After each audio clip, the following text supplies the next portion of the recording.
अब देखिए, जो समाज को इस वक्त इस इशू पर ले जाना चाहते हैं, जो ऑर्गेनाइजेशन, वही ऑर्गेनाइजेशन ने शाहबानू केस में भी झंडा उठाया था, हार गए। फिर वही ऑर्गेनाइजेशन बाबरी मस्जिद में भी झंडा उठाया था, हार गए। उन्हीं ऑर्गेनाइजेशनों ने 3 तलाक के मसले को उठाया, उसमें भी हार गए। तो वो ऑर्गेनाइजेशन अगर इस मसले को हराएगा तो वक्त में वो भी हार जाएगा।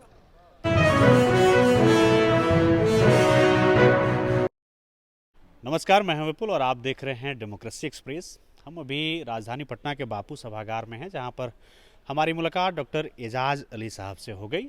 वो यहां एक कार्यक्रम के सिलसिले में आए हुए थे। चलिए उनसे जानते हैं। वो जो कार्यक्रम है, इन्होंने बताया कि 20 तारीख को एक कार्यक्रम रखा गया है, मिल्लत बचाओ मुल्क बचाओ के नाम से। उसके बारे में क्या कुछ विशेष है, उन्हीं से समझेंगे। सबसे पहले सर, आपका डेमोक्रेसी एक्सप्रेस की तरफ से स्वागत है। शुक्रिया, बहुत बहुत शुक्रिया आपका। इस कार्यक्रम के बारे में ज़रा सर आप हमें ब्रीफ करेंगे, जो 20 तारीख को आप लोगों ने तय किया है। देखिए, आज एतवार है, माने संडे है। अगले संडे को हम लोग का इसी बापू सभागार में कॉन्फ्रेंस है, जिसका नाम है मिल्लत बचाओ मुल्क बचाओ। इस कॉन्फ्रेंस में बिहार के कोने कोने से आएंगे लोग, गरीब गुरबा लोग ही मुसलमानों के आएंगे। साथ में दो दबे कुचले तबके हमारे बिरादरी में हैं, मतलब कि हिंदू समाज में, वो लोग भी आएंगे। इसमें हम लोगों का एक ही डिमांड है कि ये नफ़रत की सियासत का ख़ात्मा होना चाहिए, और जिस तरह से हम लोग आपसी मेल मिलाप और मिल्लत के साथ इस देश में रहे हैं, फिर से उसको मजबूत किया जाए। इसीलिए हम लोग नाम दिया है मिल्लत बचाओ मुल्क बचाओ। ये किसी एक मज़हब का कॉन्फ्रेंस नहीं है, सारे लोगों का मिला जुला के कॉन्फ्रेंस है। इसमें हम लोग एक ही डिमांड करेंगे कि 1989 में राजीव गांधी ने जो प्रिवेंशन ऑफ एट्रोसिटीज़ एक्ट बनाया था, जिसको हिंदी में अत्याचार निवारण एक्ट कहते हैं, उस एक्ट में अभी दलित और आदिवासियों को ही रखा गया है। आज की जो हालत है, उसमें मुसलमानों का जो कमज़ोर तबका है, वो अत्याचार का शिकार जगह जगह हो रहा है। इससे मुल्क को नुकसान है, समाज को नुकसान तो है ही। तो हम लोग ये चाहते हैं कि उस प्रिवेंशन ऑफ अत्याचार निवारण एक्ट में दलितों आदिवासियों के साथ जो कमज़ोर तबके के मुसलमान हैं, जिनको प्रधानमंत्री पसमानदा मुसलमान कहते हैं, कम से कम उनको एडजस्ट कर दिया जाए, ताकि ये दंगे फसाद की सियासत और उसके बाद कॉम्युनल पॉलिटिक्स जो है, और ये जो भड़काऊ भाषण होते हैं, गलत नारे लगाए जाते हैं, मॉब लिंचिंग होती है, इस तरह का जो हादसात है उस पर कमी आए, रोक लगे कानूनी तौर पर। तो हम लोग का डिमांड यही है कि अब अत्याचार निवारण एक्ट में माइनॉरिटीज़ को भी शामिल करके ये कानूनी सुरक्षा का इंतज़ाम किया जाए। विधानसभा चुनाव को लेकर के जुड़ा हुआ प्रश्न हम आपसे करना चाहेंगे। आप लंबे समय से पासमानदा समाज के लिए काम कर रहे हैं। अभी वक्फ संशोधन बिल को लेकर के ये बात कही जा रही है कि जो मुसलमान है, अब वो नीतीश कुमार के अगेंस्ट वोट करेगा। बहुत तरह की बातें हो रही हैं, बहुत तरह का कन्फ्यूजन दिख रहा है। पासमानदा कम्युनिटी जो है, उसका रुख क्या होगा आने वाले विधानसभा चुनाव को लेकर के? क्या वो नीतीश कुमार के अगेंस्ट जाएगा वक्फ बिल की वजह से, या फिर कुछ और ऑप्शंस हो सकते हैं मुसलमानों के लिए? देखिए, अभी हम लोगों ने प्रॉपर इस पर स्टडी किया नहीं है। हम अफवाह पर हम लोग जाते नहीं हैं, क्योंकि समाज के बहुत बड़े हिस्से को हम लोगों को समझाना है। अब देखिए, जो समाज को इस वक्त इस इशू पर ले जाना चाहते हैं, जो ऑर्गेनाइजेशन, वही ऑर्गेनाइजेशन ने शाहबानू केस में भी झंडा उठाया था, हार गए। फिर वही ऑर्गेनाइजेशन बाबरी मस्जिद में भी झंडा उठाया था, हार गए। उन्हीं ऑर्गेनाइजेशनों ने 3 तलाक के मसले को उठाया, उसमें भी हार गए। तो वो ऑर्गेनाइजेशन अगर इस मसले को हराएगा तो वक्त में वो भी हार जाएगा। इसलिए हम लोग अभी इसमें उलझन में नहीं हैं। हम लोग प्रॉपर स्टडी कर लेंगे और तब अपनी समाज को हम बताएंगे कि तुमको कौन सा एक्शन लेना चाहिए। हम लोग हड़बड़ाने वाले लोग हैं, हम पूरा स्टडी करेंगे समाज का, और लॉ का स्टडी करेंगे कि समाज पर इस एक्ट का क्या असर पड़ेगा। हम लोग जो डाउन टाउन मुसलमानों की तहरीक चलाते हैं, हम लोग कभी उस रास्ते में इस समाज को अब नहीं फंसने देंगे जिससे इसकी तबाही हो। वर्तमान जो स्थिति है, बहुत सारे पासमानदा कम्युनिटी के लोगों से हम मिल रहे हैं, उनसे बातचीत कर रहे हैं। तो एक बड़ी आबादी है जो वक्फ संशोधन बिल के पक्ष में भी बात करती है। वो कह रही है कि हमारे कम्युनिटी को वक्फ का जो फ़ायदा मिलना चाहिए था, बेनिफिट मिलना चाहिए था, अब तक नहीं मिला। तो संशोधन तो ज़रूरी है, सरकार ने ठीक किया है। आपकी व्यक्तिगत क्या राय है इस पर? देखिए, वक्फ प्रॉपर्टी के तो लोग समझते हैं कि सिर्फ मुसलमानों की चीज़ है, लेकिन बहुत से लोगों ने वक्फ अपना फॉर पब्लिक सर्विस के लिए भी दिया है। कि इस पर रोड बने, अस्पताल बने, इंस्टीट्यूशन बने, इंडस्ट्री बने, इसके लिए भी लोगों ने दिया। लेकिन अब क्या हुआ, अस्पतालें तो बनी नहीं, बताया ना, इंस्टीट्यूशंस तो कुछ बने बने नहीं। तो आप समझ लीजिए कि क्या इसमें गड़बड़ी हुई है। तो अभी हम लोगों ने इसको स्टडी नहीं किया, लेकिन हम लोगों का विचारधारा यही है कि अगर सरकार इसमें इंटरफेयर करती है तो इस पर इसको पब्लिक सर्विस में इस्तेमाल कर ले। जो प्रॉपर्टियाँ गलत तरीके से इस्तेमाल की गई हैं उसको सर्विसेज में इस्तेमाल कर ले।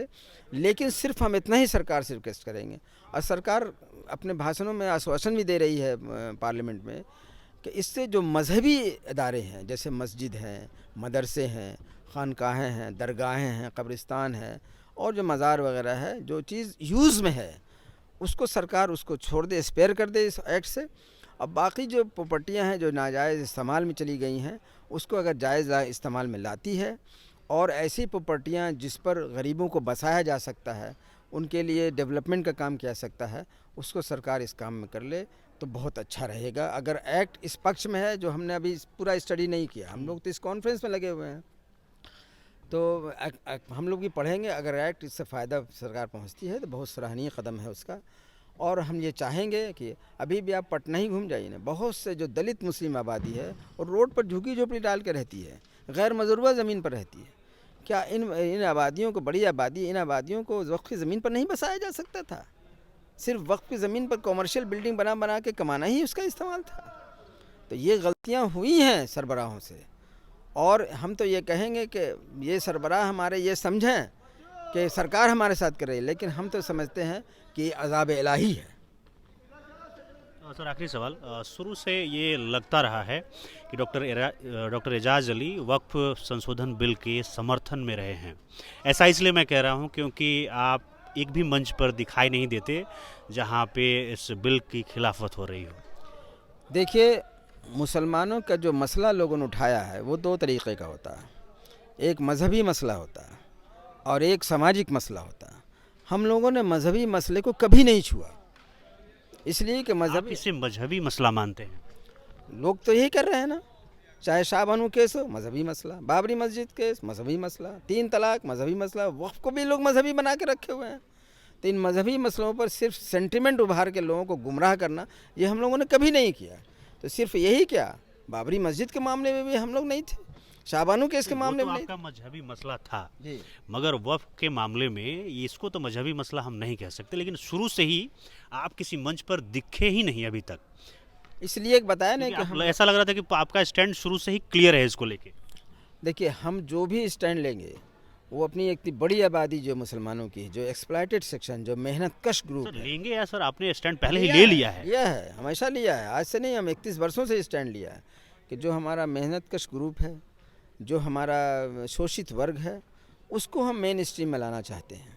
वरना इसका वोट के नाम पर एक्सप्लॉइटेशन होता रहा, अब तक होता रहा है। ये लोग, मजहबी इदारे के लोग और सियासी सरबराह लोग हमेशा करते रहे हैं, लेकिन इसको कुछ मिलता जुलता नहीं है। हम लोगों ने धारा 341 को उठाया, दलित मुस्लिम को इशू को उठाया, कितना कंस्ट्रक्टिव इशू है।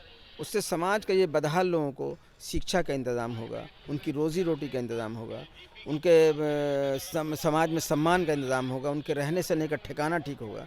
आज भी जाइए पटना जैसे कैपिटल में, हम आपको दिखा देंगे कि दलित मुस्लिम किस कंडीशन में रहते हैं। रोड के किनारे झुप्पी बना के रहते हैं, पुल के नीचे झुप्पी बना के रहते हैं, गैर मजरूबा ज़मीन पर बसे हुए हैं, नाला किनारे बसे हुए हैं, गंदगी में बसे हुए हैं, गंदी बस्ती की शक्ल में बसे हुए हैं। तो इनका इंतज़ाम तो होना चाहिए। लेकिन जो भी हमारे अदारे रहे हैं आज तक, उन्होंने सिर्फ कौम के नाम पर सिर्फ एक्सप्लॉइटेशन किया। इनके सामाजिक हालत सुधरे, इनको शिक्षा, सम्मान और सुरक्षा मिले, इसके लिए कभी नहीं लोगों ने काम किया। सिर्फ वोट के टाइम में इस्तेमाल किया कि हमारी आबादी इतनी है, हमको इतना टिकट दे दीजिए, बस आप हो गए कि आप सरकार बना लीजिए। यही होता रहा है, एक्सप्लॉइटेशन होता रहा है। तो अब कितना दिन आदमी बर्दाश्त करेगा इन चीज़ों को? समाज को देखेगा कि सिर्फ इनकी कुर्सी को देखेगा? तो हम लोगों ने इस पर अलग से कदम उठाया, और हम लोगों ने हमेशा कंस्ट्रक्टिव इशू पर काम किया, डिस्ट्रक्टिव इशू पर कभी काम नहीं किया। डिस्ट्रक्टिव इशूज़ होना, लोगों को गुमराह कर लेना, लोगों को जमा कर लेना, फायरिंग करा देना, अपना मज़ा लूट लेना। शाहबानू केस के नाम पर कितने लोग MP MLA बने, बाबरी मस्जिद के नाम पर कितने लोग MP MLA बने, 3 तलाक के मामले में तो आप ही देखिएगा कि आपके यहाँ MLC बन गए, और कहाँ कहाँ क्या बने, क्या मालूम किसी को, है नहीं ये चीज़। तो हमेशा सेंटिमेंटल इशू उठा उठा के ये लोग कुर्सी पकड़ते रहे हैं, समाज को तो नहीं देखा। समाज को सिर्फ भेड़िए की तरह इस्तेमाल कर लिया। तो हम लोग तो वो नहीं कर सकते हैं। अगर समाज को हम इस्तेमाल करेंगे तो उसको दे के जाएंगे। हम लोगों ने इतने दिन के मूवमेंट में बिहार में कम से कम तालीम मरकज़ तो दिया लोगों को, जो नीतीश कुमार साहब बनवाते रहते हैं, तालीम मरकज़ तो दिया कि लो छोटे छोटे लोग पढ़ो लिखो आगे बढ़ो, ये तो किया। हमने तो किसी मस्जिद के नाम पर ले आके लड़ा तो नहीं दिया किसी से। इन लोगों ने जितने केसेस को उठाया है, शाह बनु केस हो, बाबरी मस्जिद हो, और उसके बाद 3 तलाक हो, सब में ये लोग हारे हैं, लेकिन अपनी कुर्सी पाते चले गए ये लोग। समाज हारता चला गया, धर्म के नाम पर ये लोग बदनाम होते हैं, धर्म को बदनाम करके चले, लेकिन अपनी कुर्सी पाते रहे। तो ये कब तक चलेगा? कोई ना कोई तो खड़ा होगा किसी दिन। तो आप समझिए कि हमारे साथ हाफिज़ गुलाम सरवर साहब मौजूद हैं, ये खड़े हैं, राशिद साहब मौजूद हैं, ये खड़े हैं, शाहिद बाबू मौजूद हैं। किसी पार्टी में हो, हम लोग इस इशू पर एक रहते हैं। चलिए डॉक्टर साहब, हमसे बातचीत करने के लिए बहुत बहुत धन्यवाद। तो ये थे डॉक्टर एजाज़ अली साहब, जिनसे हमारी बातचीत हो रही थी। आपको ये बातचीत कैसी लगी आप हमें ज़रूर बताएं। बाकी ऐसे ही वीडियोज़ के लिए आप देखते रहिए डेमोक्रेसी एक्सप्रेस।